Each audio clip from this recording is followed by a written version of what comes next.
Hello all, welcome back to wonders of నందు. నేను మీ మంజుని. ఈరోజు వీడియోలో మసాలా బొరుగుల్ని ఎలా ప్రిపేర్ చేయాలో చూద్దాం. కొన్ని ఏరియాస్లో దీన్నే ముంత మసాలా అని కూడా అంటారు. బండి మీద దొరికే రుచితోనే ఇంట్లో ఈజీగా ఎలా ప్రిపేర్ చేయాలో చూద్దాం రండి. ముందుగా స్టవ్ మీద ప్యాన్ పెట్టేసుకొని మంటను లో ఫ్లేమ్లో పెట్టుకొని నేను ఇక్కడ 4 కప్పుల బొరుగులు తీసుకుంటున్నానండి. కొంతమంది దీన్ని మర్మరాలు అని కూడా అంటారు. వీటిని సిమ్లో పెట్టుకొని ఇవి క్రిస్పీగా అయ్యేంత వరకు వేయించుకోవాలి. హై ఫ్లేమ్లో పెట్టడం వల్ల ఇవి చాలా తొందరగా మాడిపోతాయి. ఇలా కలుపుకుంటూనే వీటిని వేయించుకోవాలి.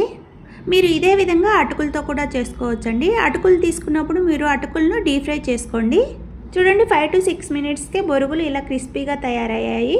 ఇప్పుడు వీటిని ఒక బౌల్లోకి తీసుకొని పక్కన పెట్టేసుకోండి. అదే ప్యాన్లో మరో 2 స్పూన్స్ ఆయిల్ వేసుకొని ఆయిల్ హీట్ అయిన తర్వాత 1/2 కప్ పల్లీలు వేసుకొని వేయించుకోండి.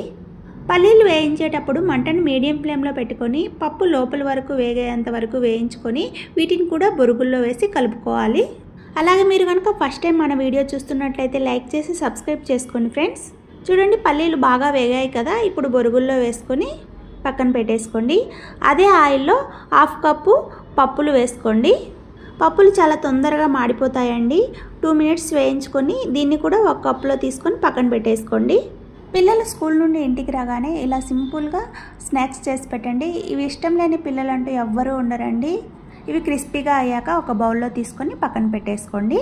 ఇవన్నీ కలుపుకోవడానికి వీలుగా ఉండే ఒక వెడల్పాటి బౌల్ని తీసుకొని అందులో మనం వేయించి పెట్టుకున్న బొరుగులు, పల్లీలు, పప్పులు వేసుకొని అందులోనే సన్నగా కట్ చేసి పెట్టుకున్న ఆనియన్ ముక్కలు, సన్నగా కట్ చేసి పెట్టుకున్న టమోటా ముక్కలు, టీ స్పూన్ జీలకర్ర పొడి, 1 స్పూన్ కారం పొడి, 1 స్పూన్ ఉప్పు కూడా వేసుకున్నానండి. ఆ స్కిప్ మిస్ అయింది. 1 spoon chaat masala, 1/2 cup mixture, 1/2 cup cornflakes వేసుకోండి. మీ దగ్గర ఉంటే వేసుకోండి, లేకపోతే స్కిప్ చేసేయండి కార్న్ఫ్లేక్స్.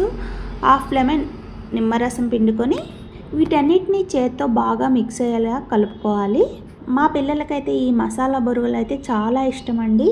అంతే అండి, ఎంతో టేస్టీగా ఉండే మసాలా బొరుగులు రెడీ. మీకు ఈ వీడియో నచ్చినట్లయితే లైక్ చేసి సబ్స్క్రైబ్ చేసుకోండి ఫ్రెండ్స్. Thanks for watching.